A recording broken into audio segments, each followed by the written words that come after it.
Donc du coup, bienvenue à vous. Les autres vont arriver tranquillement. Hein.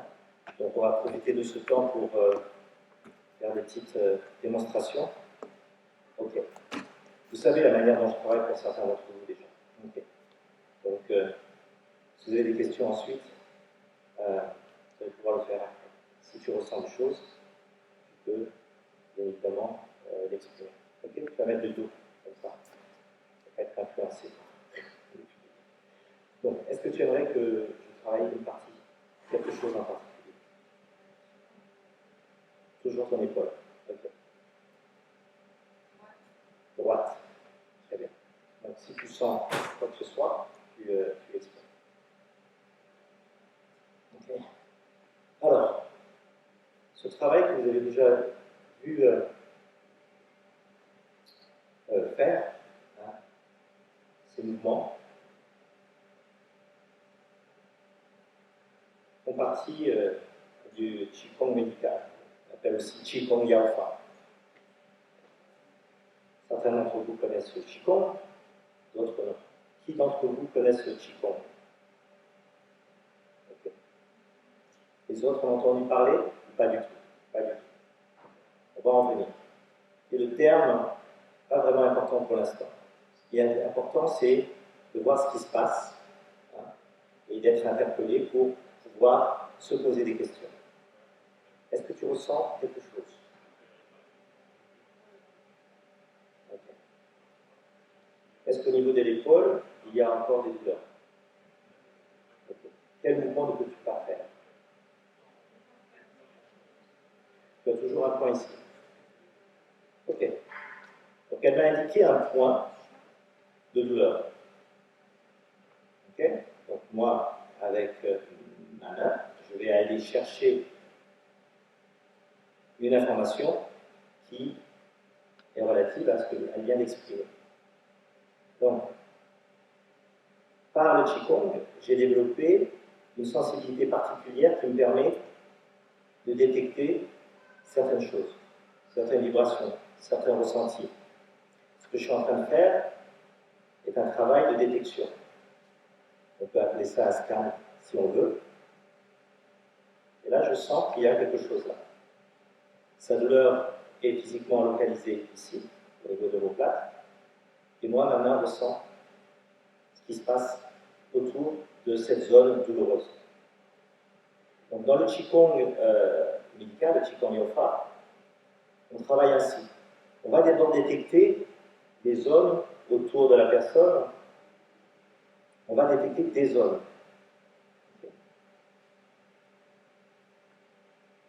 Une fois détectée, la main, la présence de ma conscience sur cet endroit va se polariser, va se focaliser. Je vais mettre mon attention. Et mes gestes vont être de plus en plus précis, lents, pour atteindre une zone en particulier. Elle peut être située là ou elle peut se situer ailleurs. Donc, la douleur, pour nous, dans notre culture asiatique, dans la culture taoïste, médecine traditionnelle chinoise, elle n'est pas forcément localisée sur l'endroit identifié physiquement. C'est ça qu'il faut comprendre.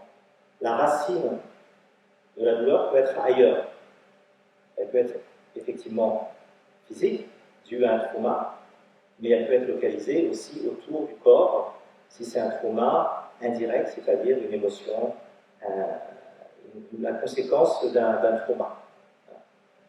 Donc, vous voyez, ma main circule en dehors de la zone physique du corps. Et pendant que je vous parle, il y a des ressentis qui se passent. Est-ce que tu ressens particulièrement quelque chose ou non?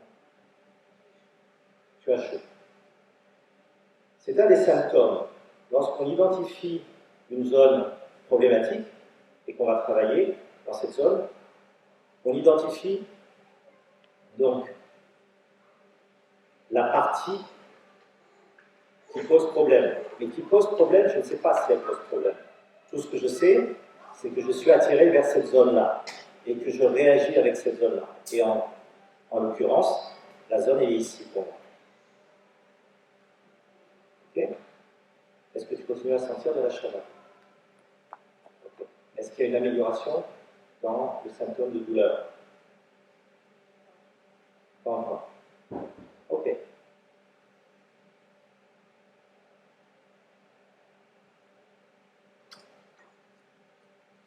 On peut en venir aussi à toucher le corps. Ce n'est pas simplement à distance, mais il y a aussi une action localisée que vous voyez, qui peut ressembler à du balayage, à du massage, etc. Dès qu'il y a une amélioration, c'est ici. Donc il y a aussi, vous connaissez certainement l'acupuncture, vous avez peut-être eu recours à l'acupuncture, n'est-ce pas? Donc si c'était une aiguille, elle sentirait, mais là c'est mon doigt, et elle ressent la douleur. Okay. Voilà. Donc il y a une douleur physique.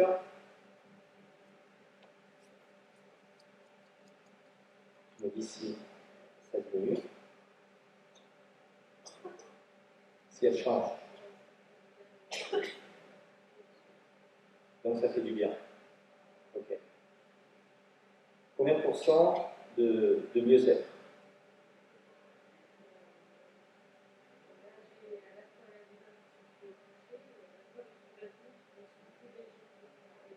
Tu te sens plus légère et en même temps tu ressens la douleur à l'endroit où tu es touché. Okay. Les Chinois parlent de douleur esquisse. C'est-à-dire que ça fait à la fois mal, mais ça libère. Hein? Est-ce que là, le mieux-être augmente?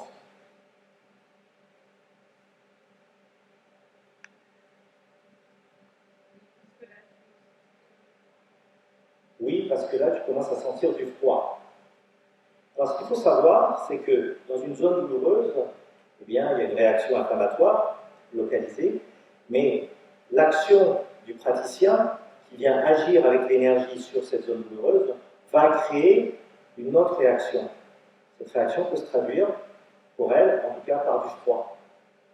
Alors que si vous touchez mes mains, elles sont chaudes. Donc il y a une action énergétique qui commence à se faire, à se mettre en place. Tu sens du froid. Et ça te soulage. Combien, il faut qualifier en fait ce soulagement en termes de pourcentage. Souvent je le dis. Alors, est-ce que tu peux exprimer le pourcentage de mieux-être depuis que je travaille sur cette partie-là?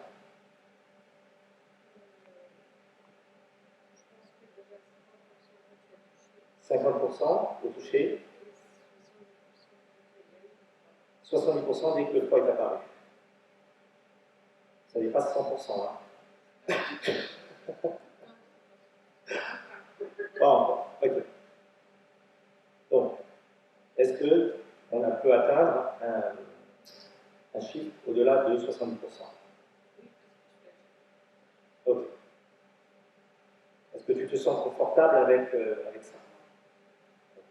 Bon, je te remercie. Merci. Vous voyez, est-ce que vous avez envie de monter ici pour que je vous montre, encore une fois, comment ça fonctionne? Est-ce que quelqu'un qui ne l'a jamais fait veut tester cette pratique? N'hésitez pas, vous avez mal au dos, vous avez une douleur qui est là depuis un certain temps, ou une douleur, voilà, quelconque. Eh bien, je vous invite à monter et je travaille sur vous. Qui a mal au dos en fait? Je vais poser la question différemment. Personne n'a mal au dos. Est-ce que tu veux venir travailler avec moi?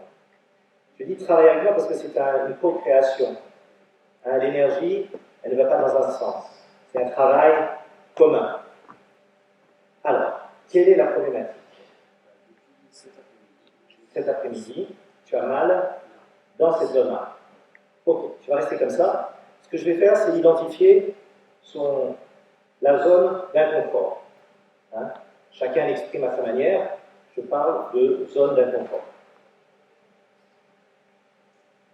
Imaginez un peu que j'ai une extension de mes doigts qui atteint cette zone qui est indiquée. Je la ressens dans mes doigts, dans mes mains. Ce travail de ressenti, on le fait à travers des pratiques que j'enseigne ici, hein, les pratiques de Qigong, entre autres, qui permet de cerner, encore une fois, des zones autour du corps ou dans le corps, des masses énergétiques, grâce à cet outil merveilleux qui est la main. Donc s'il y a des choses qui se passent, tu peux me le dire.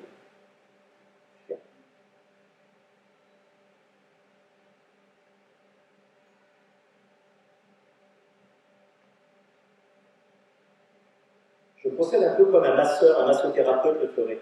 C'est-à-dire que je vais aller chercher dans les différents corps, les corps subtils de la personne, le corps physique, le corps énergétique, et ce qu'on appelle le corps spirituel. Je vais aller chercher des informations avec mes mains.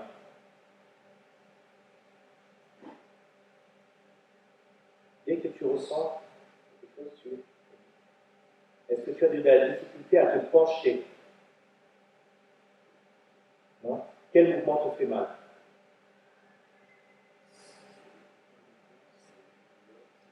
Localisé. Très bien. Alors si je vous dis que je rentre la main dans le corps, c'est tout à fait normal d'être incrédule et de ne pas comprendre ce phénomène. Je rentre la main dans le corps et j'explore la zone qui vient d'identifier en me montrant du doigt la douleur. Une fois que j'ai capté quelque chose, je la prends, je la retire. D'accord? Certains me disent, mais tu ne prends pas cette énergie sur toi. Eh bien, en fait, je fais transiter cette information à travers moi vers le sol. Donc, le Qigong, c'est un travail de connexion entre le ciel et la terre, l'être humain étant une antenne, un relais qui permet de faire cette transition et de ne pas garder pour soi des choses, entre guillemets. Est-ce qu'il y a une modification? Une chaleur, encore une fois, le symptôme de la chaleur apparaît. Est-ce qu'il y a un mieux-être? Combien de pourcents par rapport à tout à l'heure? 50%. Pour moi, non. Et il y a un déplacement de la douleur vers le bas. D'accord. C'est un peu comme les pelures d'un oignon. On retire une couche de peinture, et on voit qu'il y a d'autres défauts qu'il faut travailler. Donc, je vais travailler cette zone. Dans mon expérience, dans ma grille de lecture, j'essaye d'atteindre les 70% pour que ce soit acceptable. À partir de là, le corps peut prendre le relais. Il y a suffisamment de ressources pour s'auto-régénérer, pour, je vais utiliser un terme, se guérir lui-même. Est-ce que ça s'améliore? Est-ce que ça augmente? Combien de pourcents? 100% là, et là 50%. D'accord. Donc on va travailler la seconde zone de douleur identifiée. Et je continue à aller explorer à l'intérieur, prendre, retirer, et faire simplement ce geste. Quelle est mon attitude mentale? Vous voyez que je suis en train de vous parler pendant que je suis en train de travailler. Pourquoi est-ce possible? Parce que la cognition, l'aspect intellectuel, l'aspect purement intellectuel, est minime par rapport au travail. Donc, j'occupe mon esprit pour ne pas interférer sur ce travail. Est-ce que vous me suivez quand je dis ça? J'occupe mon esprit. Je laisse mon corps et mon autre partie, mes autres capacités énergétiques, je les laisse travailler. Si le mental interfère en disant j'essaie de comprendre ce qui se passe là, hein, dans mon anamnèse, dans l'étude du symptôme en tant que tel, je vais interférer avec ce qui se passe. C'est donc une séparation à la fois du mental et de l'énergie. L'énergie est guidée comment? Elle est guidée par mon intention. Donc l'intention, c'est un grand mot. On va en parler pendant des jours et des jours. L'intention est la plus grande force créatrice qui soit. Dès que j'ai demandé à ma main d'aller explorer et d'aller chercher une information, l'intention a été émise et mon corps en entier va se mobiliser pour faire ce travail énergétique. Comment est-ce possible? Eh bien, par la répétition pendant des années du travail en tai chi, en qigong, dans les arts martiaux, dans l'art, etc. Donc il n'y a pas que le qigong qui amène à ce genre de travail. L'art amène à ça. L'art. Est-ce que la douleur diminue? Combien de pourcents de mieux? Par rapport au début, là, 100%, là, on va dire 70%. D'accord? Donc je ne vais pas aller jusqu'à 100% parce qu'il faut que la personne là, se responsabilise et aussi prenne sa part et puisse travailler à son niveau. Donc, là, 70% de mieux et 100% là. Parfait. Merci pour ta présence. Est-ce qu'il y a une autre personne qui voudrait venir sur scène et ressentir? Parce qu'il s'agit de ressentir. Vous ne comprenez pas, c'est normal. Je ne vous demande pas de comprendre, ni de croire en ce que je fais, mais de ressentir ce que je fais, ou ce qui se passe dans votre corps. Donc, est-ce que l'un d'entre vous a des douleurs quelque part? S'il te plaît. Quel est ton prénom? Julien. Est-ce que, bienvenue, est-ce que tu peux me dire ce que tu aimerais qu'on travaille? Les lombaires. C'est bizarre, les hommes ont souvent des problèmes de lombaires. Ok. Quel mouvement ne peux-tu pas faire? Et tu as une masse, ça c'est ok. Et tu ne peux plus te baisser. Mais la douleur est présente. Très bien. Ok. Alors, je recommence mon petit manège. Je pose une intention. Mon intention se crée.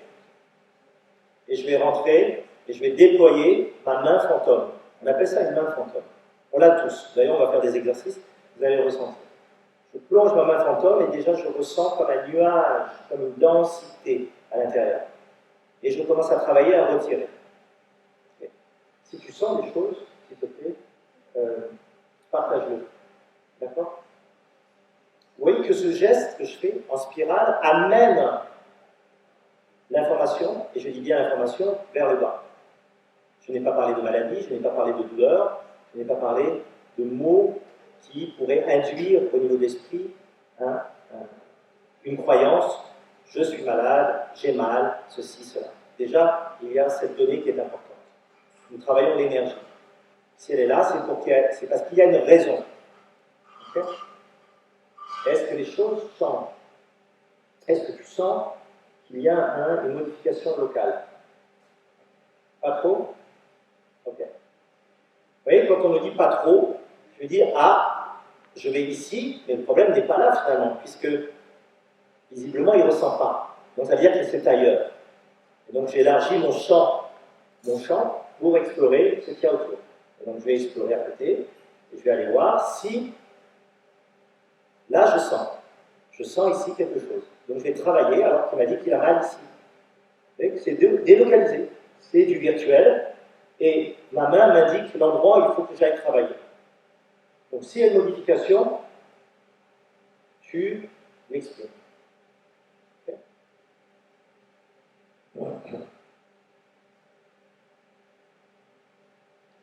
Donc il y a une sorte de chemin, de cheminement de la douleur qui s'extériorise. Pourquoi elle s'extériorise? Parce que le corps, lorsqu'il a mal, il va essayer de placer la douleur ailleurs. S'il ne trouve plus d'endroit dans le corps, il va le mettre ailleurs. Il va le mettre autour du corps. Les radios, les IRM ne peuvent pas détecter ce genre de douleur. Parce que ça, elles ne sont pas encore inscrites dans les tissus. Soit elles sont déjà présentes, mais délocalisées.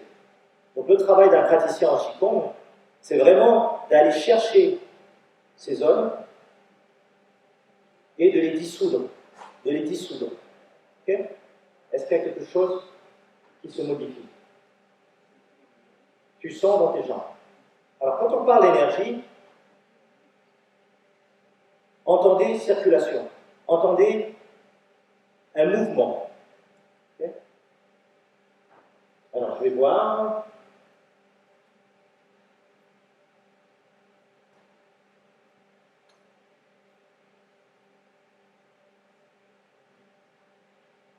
Est-ce qu'en se penchant, tu sens une différence? Toujours là?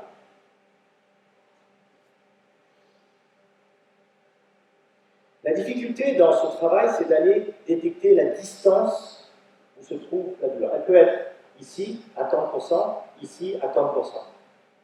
La main est un instrument très fin et il faut apprendre à aller calibrer, dire où se trouve la zone que je dois travailler.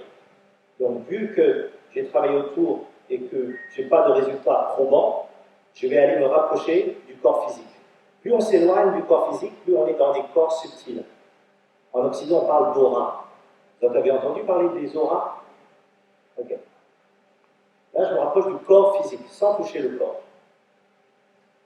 Est-ce que là, il y a une différence?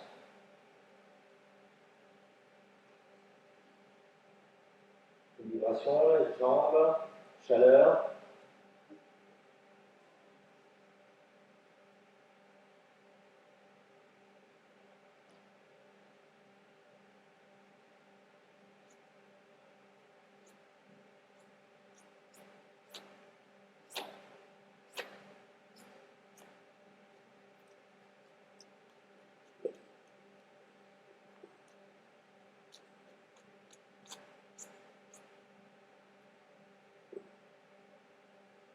Tu as l'air de bouger un peu mieux, non?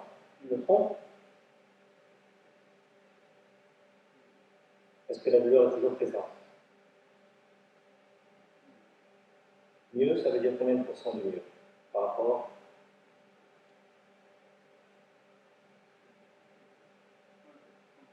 « 50%, on va augmenter. On va augmenter.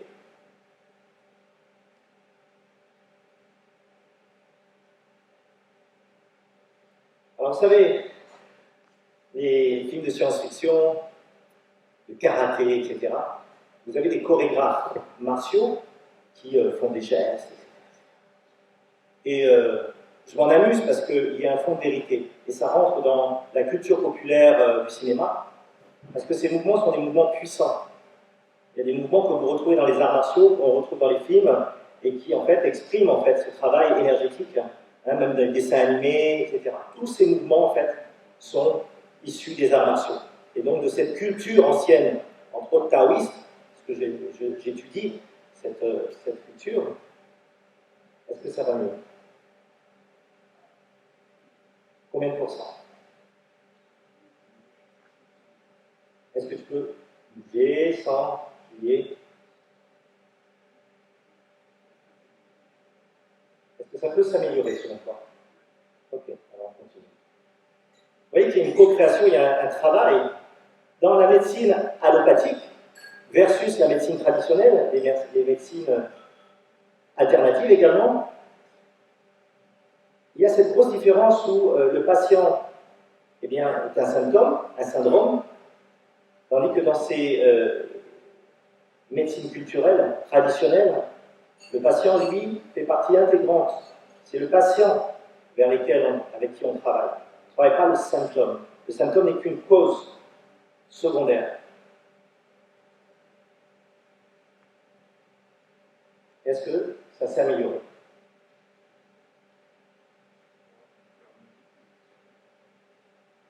Que dit ton ressenti? Est-ce qu'on peut dire que cela va plus de 70%? Mais tu n'es pas certain. Qualifier est très difficile. Qualifier est difficile. S'il y avait un chiffre où tu serais certain, quel serait-il? 60%. Donc une séance, si vous voulez, dure moins d'1 heure et on a quand même des résultats tangibles, quantifiables, qualifiables, qui amènent un bien-être à la personne. Est-ce que ça va aller comme ça? Oui? Ben, je te remercie. Merci.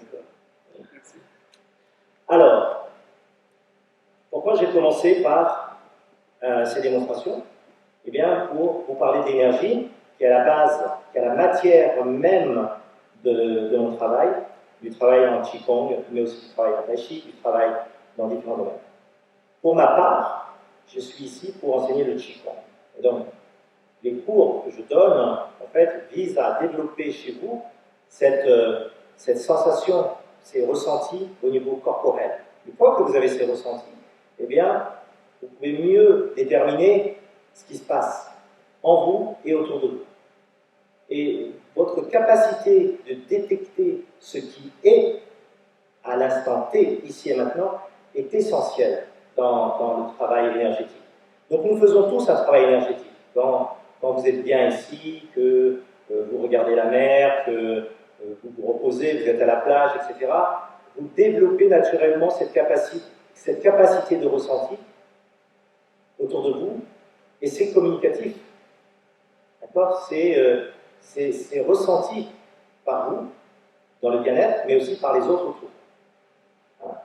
Donc c'est la base du travail énergétique, c'est d'être bien avec soi-même. Donc le travail, il passe par une forme de pratique corporelle, quelle qu'elle soit. Quelle qu'elle soit. Je dirais sport, évidemment, mais méditation, etc. Donc je vais me présenter maintenant que je crois que vous êtes complet. Je m'appelle Denis Tran et je suis d'origine vietnamienne. Et ma petite histoire très particulière, c'est que je suis né en Afrique et j'ai vécu en Afrique. Je suis né chez les Pygmées. Je suis né chez les Pygmées. Et je me suis toujours posé la question de savoir qu'est-ce que je faisais chez les Pygmées. Mon père étant ingénieur agro, eh bien j'ai grandi dans la forêt et puis j'ai grandi dans le désert, dans le Mali. Je suis allé en Côte d'Ivoire, en Mauritanie, au Sénégal.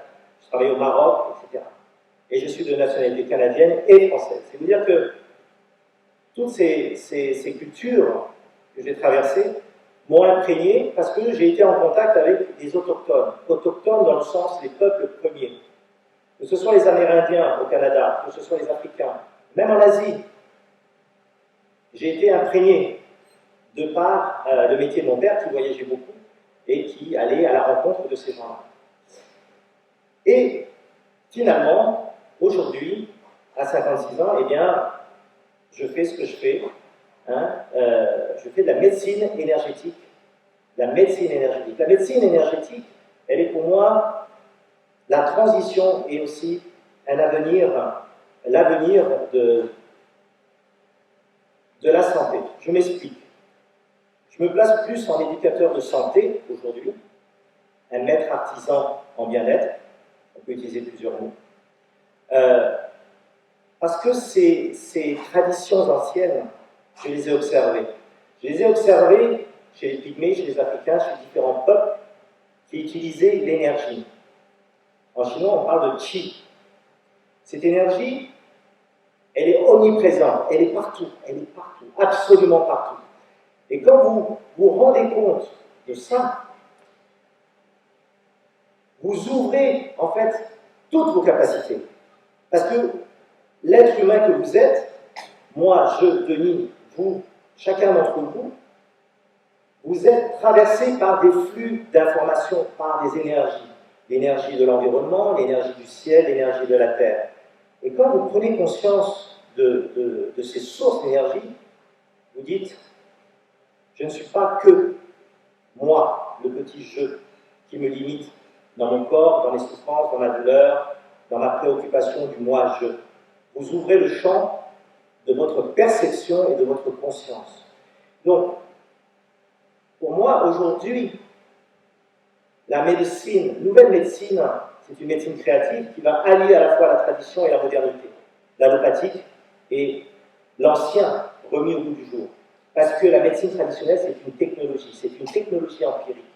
Les taoïstes, les anciens, les chamans, les guérisseurs, avaient déjà cette connaissance de l'être humain dans son macrocosme et dans son microcosme. Et ce qui est intéressant, c'est qu'ils ont appris à communiquer avec différentes espèces. Donc, la médecine traditionnelle, c'est en fait un langage interespèce. Et ce langage interespèce leur a permis de dialoguer à différents strates, différents niveaux. Ils ont dialogué avec la terre, les minéraux, mais ils ont aussi dialogué avec les plantes, ils ont dialogué avec les animaux, bien sûr avec les humains, et aussi avec les esprits, avec ce qu'ils appellent le divin, selon les croyances. Donc, quelle que soit la culture, qu'elle soit musulmane, tibétaine, ayurvédique et autres cultures anciennes, ils ont tous un socle commun, c'est cette communication interespèce. Aujourd'hui, avec la physique quantique, aujourd'hui, avec les avancées de la technologie, on a une croisée des chemins. Aujourd'hui, les jeunes scientifiques, les scientifiques se penchent sur les questions, les médecins se posent des questions. Ils intègrent aujourd'hui de nouvelles technologies, ils intègrent de nouvelles, je dirais, de nouveaux champs d'expérience, que ce soit dans l'hypnose, la PNL, l'acupuncture, l'ostéopathie, l'éthiopathie, et j'en passe. Toutes ces nouvelles approches thérapeutiques viennent comme des modules agrémenter le champ, le corpus de connaissances de la médecine actuelle, de la science actuelle. Donc il y a des ponts qui commencent à se faire. Moi, j'ai eu la chance de rencontrer des personnes dans ma vie qui m'ont infusé cette connaissance, et je dis bien infusé, qui m'ont transmis aussi cette connaissance. Il y a pour moi l'infusion comme un thé. Vous mettez un sachet de thé ou de tisane et vous avez une infusion qui se passe. Et bien le corps, il imprègne l'information. Vous avez la connaissance transmise de maître à élève, comme dans les arts martiaux. Je te transmets un secret, le voici. Travaille-le. C'est une transmission. Il y a des transmissions spirituelles, il y a des transmissions de pouvoir, il y a des transmissions de savoir-faire, il y a des transmissions de savoir-être. Et aussi la connaissance infuse. Les enfants ont cette connaissance infuse. Ils savent sans savoir. La vérité sort de la bouche des enfants, ne dit-on pas, n'est-ce pas? Donc, cette connaissance, une fois qu'elle a été, elle s'est connectée à vous, elle vous offre un champ d'expérience inouï. Ce champ d'expérience, vous l'avez vécu chacun d'entre vous parce que vous connaissez les termes de hasard, vous connaissez les termes de synchronicité. Qu'est-ce que c'est en fait? C'est vous qui, à un instant donné, dans l'espace et le temps, rencontre un événement qui arrête votre compréhension de ce qui se passe. Vous sortez littéralement de la compréhension, du mental, de la troisième dimension. Notre troisième dimension, elle est faite de ces paramètres cartésiens, hauteur, largeur, longueur, etc. Vous sortez littéralement de votre corps. Quand vous vous endormez, vous n'êtes plus dans la troisième dimension. Vous êtes dans la quatrième et la cinquième dimension. Les scientifiques l'expliquent très bien. Qu'est-ce qu'une quatrième dimension? Pour nous, taoïstes, c'est l'espace du cœur. C'est-à-dire que quand vous êtes dans l'espace du cœur, la notion de temps, elle n'est plus la même. Et comment est-ce que font les chamans et les guérisseurs, à votre avis? Je me suis toujours posé la question et j'ai trouvé ma réponse. Ma réponse, c'est qu'ils sortent du temps. Ils arrêtent le temps. Et ils arrêtent le temps par des pratiques, par la danse, par la transe, par la méditation et autres techniques où le mental est obligé de s'expanser. Et à partir de là, dès que le praticien, le tradit praticien, le sorcier, le chaman, le guérisseur est dans cette zone de non-temps, il se passe ce qu'on appelle des miracles. Et ces miracles ne sont pas véritablement des miracles, parce que votre cœur, vous l'avez expérimenté, quand vous tombez amoureux, quand vous savez ce que vous devez faire, quand vous aimez ce que vous devez faire, vous êtes dans le temps du cœur. Et à partir de là, les portes s'ouvrent, tout s'ouvre. Vous l'avez tous expérimenté, n'est-ce pas? Quand vous êtes sur la bonne voie, tout s'ouvre littéralement, sans effort particulier. Est-ce que vous me suivez? Est-ce que vous êtes d'accord avec ça? Nous avons tous eu, je crois, des expériences dans notre vie où nous nous disions « je suis sur mon chemin », parce que tout s'ouvre facilement et naturellement. Mais s'il y a des obstacles qui sont systématiquement vers ce à quoi on se destine, ou ce vers quoi on voudrait aller, eh bien, ce n'est pas le bon chemin, parce que ce n'est pas le chemin du cœur. Donc, je vous parle de ça parce que la quatrième dimension, c'est la dimension du cœur. Et il y a aussi une cinquième dimension pour les taoïstes. La cinquième dimension, c'est celle où il n'y a ni temps ni espace. Et ça, c'est du côté spirituel, c'est au niveau de la foi. Et là, on tombe dans la croyance. D'accord? On tombe dans le spirituel. Mais le spirituel, il est très simple, finalement. Parce que le spirituel, c'est 4 éléments. La joie, l'amour, la sérénité et la paix intérieure. C'est comme une chaise. Vous vous asseyez, vous êtes bien. Parce qu'il y a 4 piliers qui vous soutiennent. Mais s'il y en a un, vous n'êtes pas en équilibre, vous êtes en déséquilibre.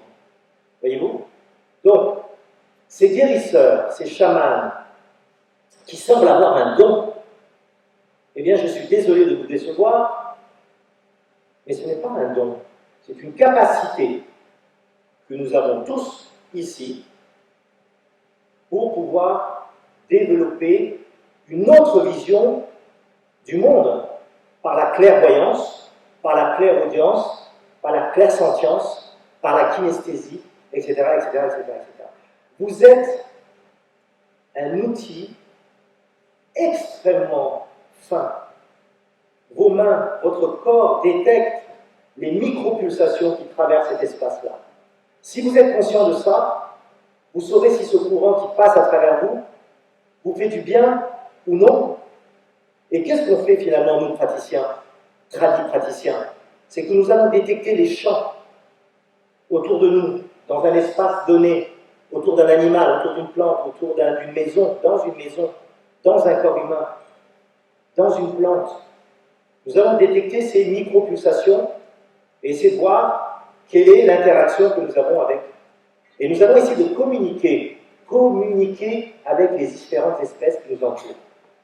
Et si vous faites le Qigong avec moi, vous allez voir, on va travailler avec les arbres. On travaille la relation qu'on a avec l'arbre, avec la nature, avec le ciel, le soleil, les étoiles, la lune et le sol. Donc voyez-vous, aujourd'hui, je voudrais simplement que vous ayez cette réflexion qu'il y a une avancée au niveau de la conscience. Si vous êtes là, c'est pas par hasard déjà, parce que vous êtes curieux.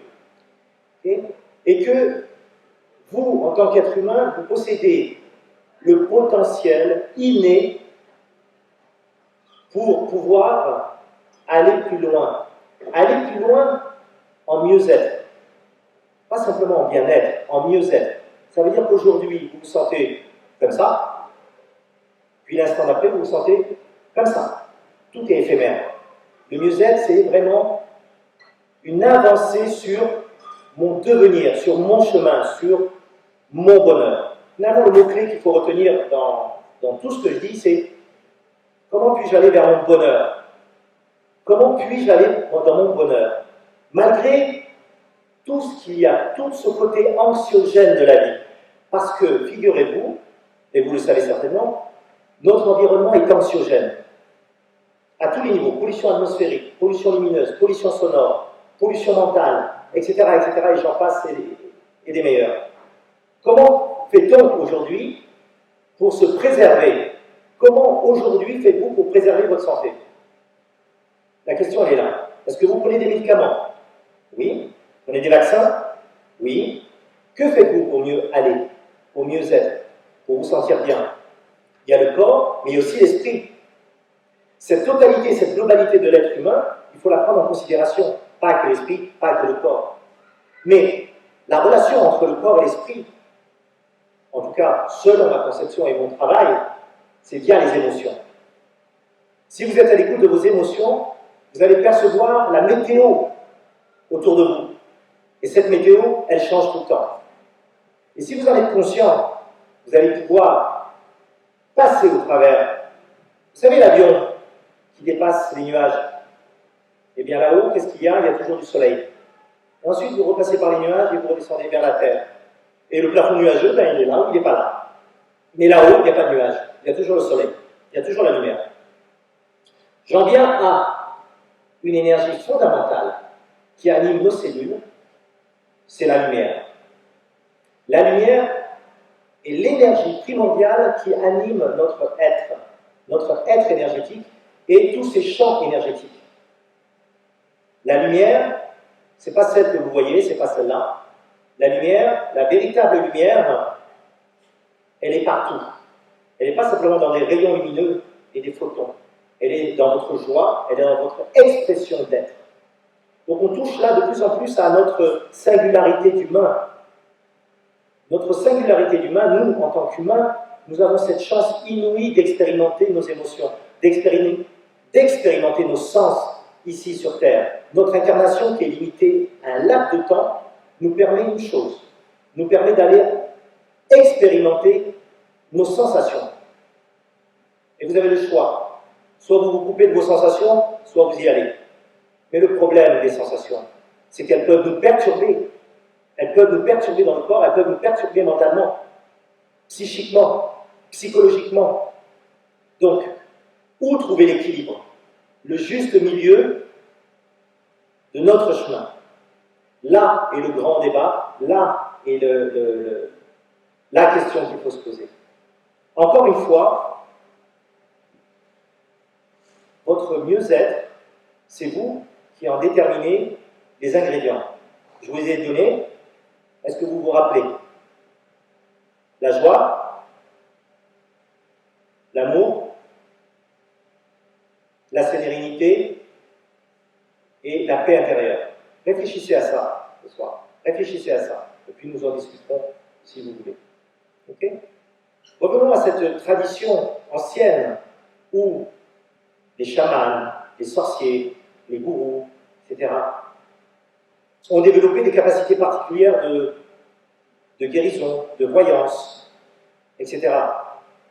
Il ne faut pas surtout tomber dans le piège d'être juste dans le refus de ce qui se passe, dans le refus de ce qui est, de ce qui existe depuis des millénaires, et pas aussi être le crédule qui va tout accepter d'un coup.